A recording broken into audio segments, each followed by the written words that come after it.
पूरा विश्वास दिलाता हूं कि मैं 4 मिनट ही बोलूंगा।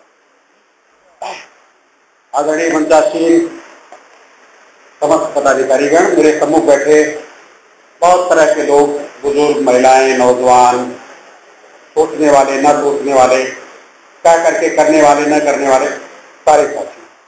मैं जो बात कहने आया हूं उसमें भाषण नहीं है, भाषण का आज बार बार मना किया जा रहा है, अवसर नहीं है। 3 चीजें अभी मेरे से पहले एक मेरे मित्र बोल रहे थे, उन्होंने मेरी 2-3 बातें कह दी हैं, तो उस पर मैं ज्यादा नहीं कहूंगा। एक तो मनसा, मशक्कत और परिणाम। हम लोग पिछले दिनों जब जातीय जनगणना की बात कर रही थी तो लोकसभा में कितनी मशक्कत हुई थी उसको देखा था। सरकार में बैठे हुए लोगों की मंशा क्या है वो भी बहुत स्पष्ट है कि वो जातीय जनगणना नहीं कराएंगे। नोट कर लीजिए, कहीं पहला कदम उनका जो ऑर्डर के मातहत हुआ है कि वो राज्य सरकारें कराएंगे।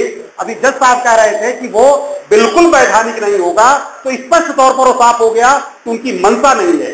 परिणाम का उन्हें पता है कि जैसे ही ये जनगणना का परिणाम आएगा वैसे ही उनको ये पता चल जाएगा कि किसकी कितनी आबादी है। साथियों, लोकसभा की स्थिति पर आपको बहुत चिंता करने की जरूरत है। आने वाले दिनों में नाना प्रकार के लोग लोकसभा में गए हैं। आपके कितने चिंतक हैं, कितने जुझारू लोग हैं, उनके आका लोग कैसे हैं, उस पर भी आपको सोचना होगा। तीसरी चीज, मीडिया का क्या रोल है। साफ तौर पर एक लेख आया था जिसमें मीडिया में 95% जो लोग बैठे हैं, जो 95% बैठे हैं वो 5% लोग हैं, और वो उन्हें 95% को किसी तरह से निकम्मा और नाकारा बनाए रखना है। तो स्पष्ट तौर पर आपकी कोई चीज प्रचारित नहीं होगी। इसलिए एक प्रस्ताव पास होना चाहिए कि यादव महासभा के जो पदाधिकारी हैं, जो भी सदस्य हैं, वो कम से कम 200 पत्र या 200 पोस्टर बना करके जरूर भेजें कि वो जातीय जनगणना होनी चाहिए। हर जिला मुख्यालय पे लगाएं, हर तरह से दीवारों पर लिखें। जय गुरुदेव ने एक बार जो मूवमेंट चलाया था, जिस तरह से लिख डाला था पेड़ पेड़ पर, वैसे ही साथियों अपनी सामर्थ्य से अगर आप दीवारों पर चूने से, काजल से लिखेंगे तो सबके मन में एक बात जाएगी। ये प्रचार प्रसार का दौर है। आप देखते हैं कि बहुत सारे लोग यहाँ कह रहे थे, केवल बैनर देख के कह रहे थे कि बहुत अच्छी व्यवस्था है। इतने बैनर लगे हैं कि जितनी व्यवस्था अच्छी होनी चाहिए वो आपको दिखाई दे रही है और पूरे शहर में दिखाई दे रही है। उसके भीतर का क्या रोल पोल होता है वो एक अलग तरह का मामला होता है, उस पर भी मैं नहीं जाता। अब रही बात आरक्षण के प्रति जो ईमानदारी है, माननीय हमारे राष्ट्रीय अध्यक्ष महोदय बैठे हैं और एक आध सांसद कोई और होंगे, चले गए होंगे, नहीं वो सुन ले। उनको बहुत स्पष्ट तौर पर यह तय करना होगा कि जो बंटवारा हो रहा है 27% का, 27% के लिए आगे कोई व्यवस्था नहीं हो रही कि जातीय जनगणना हो और इसका मामला साफ हो, लेकिन उसे बांटने का इंतजाम ये सरकार कर दी है। बहस हो रही है कि 8% इसमें से माइनस कर देना चाहिए, मुसलमानों के लिए चिन्हित कर देना चाहिए, और जाटों को इसमें दे दिया बिना किसी सर्वे के, बिना किसी, जो सारे मंडल कमीशन के क्राइटेरिया थे, जितना आप लोगों ने पढ़ा होगा, किसी का अनुपालन नहीं किया। देश का कोई भी जाट आरक्षण के योग्य नहीं है, उसे आरक्षण दे दिया गया। उनकी सारी लड़कियां पढ़ी हैं, वो सारे कमाते हैं, सबके पक्के घर हैं, सबके पास सामाजिक व्यवस्था है, कहीं वो अपमानित नहीं होते, सब लंबे लंबे चौड़े चौड़े हैं, लेकिन उन्हें भी उसमें गुजर दिया गया है। और थोड़े से गुजरों ने दलित होने की बात करके इतना,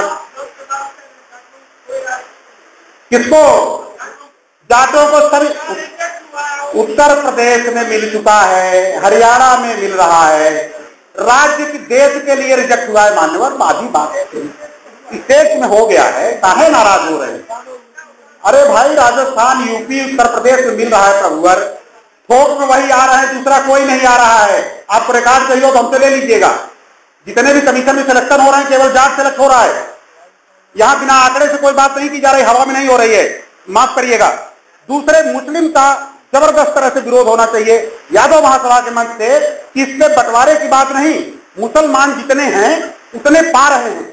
अदरवाइज ये क्या करेंगे कि जैसे राजनाथ सिंह ने किया था उत्तर प्रदेश में, यादव को 1%, तेली को 13%, जो सबसे कम है उसको सबसे ज्यादा परसेंट, और जो सबसे ज्यादा है उसको सबसे कम परसेंट। ये कोटा विजिल कोटा नहीं होना चाहिए। ये पूरे देश का ये आंकड़ा निकालें और ये आवाज उठनी चाहिए कि जिसकी जितनी मतलब वो क्या कहना चाहिए, हिस्सेदारी, उसकी उतनी भागीदारी, ये नारा लगाना चाहिए। मायावती का नाम मैं यहां जरूर लूंगा, किसी ने नहीं लिया है। सामाजिक जो उत्थान का सबसे बड़ा काम कर रही है उत्तर प्रदेश में। सारे पिछड़ी जातियों की मूर्तियां उसने लगवा दी हैं लखनऊ और नोएडा में। उसमें से एक भी अंबेडकर और मायावती को छोड़ दिया जाए तो कोई दलित नहीं है। न कांशीराम दलित है और न ही महात्मा फुले और जितने जितने लोगों को लगवाई है फुले।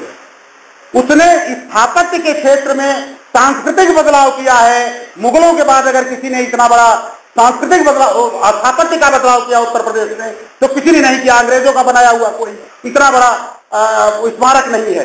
बहुत बहुत धन्यवाद, आपने मुझे सुना। शायद मेरे 1 आध मिनट बाकी होंगे, मैं सभा को समर्पित करता हूं। और अभी मेरे बाकी हैं भाई, मैं 3-4 मिनट और बोल सकता हूं। मैं 2 मिनट बोल सकता हूं। अच्छा, इन सारे आंकड़ों के बाद मैं महज एक बहुत अच्छा लगा मुझको यहाँ, जब यहाँ की महापौर बोल रही थी। महिलाओं की बात हम कर रहे हैं, महिलाएं बहुत अपने आप में दुखी और नाराज रहती हैं। मैं इसलिए आपकी बात कर रहा हूं कि मैं महिलाओं को पेंट करता हूं, महिलाओं की ड्राइंग करता हूं, रात दिन करता हूं। लोग मुझसे कहते हैं कि आप औरतों को क्यों पेंट करते हैं? जितने भी आप चित्र देखें उसमें औरत ही औरत होगी। इतनी संवेदनशील आप हैं कि जितने भी आपके इर्द गिर्द, हमारे घर में कोई देवी देवता नहीं होता। हमारी बीवी एक दिन चली गई बाजार, खरीद लाई लक्ष्मी गणेश, तो हमने कहा किचन में टांग ले भाई, और कहीं नहीं करने का, तू जहां खड़ी रहती है वहीं रे टांग, और मेरे घर में कहीं नहीं सकेंगे। हम लोग आर्य समाजी रहे शुरू से।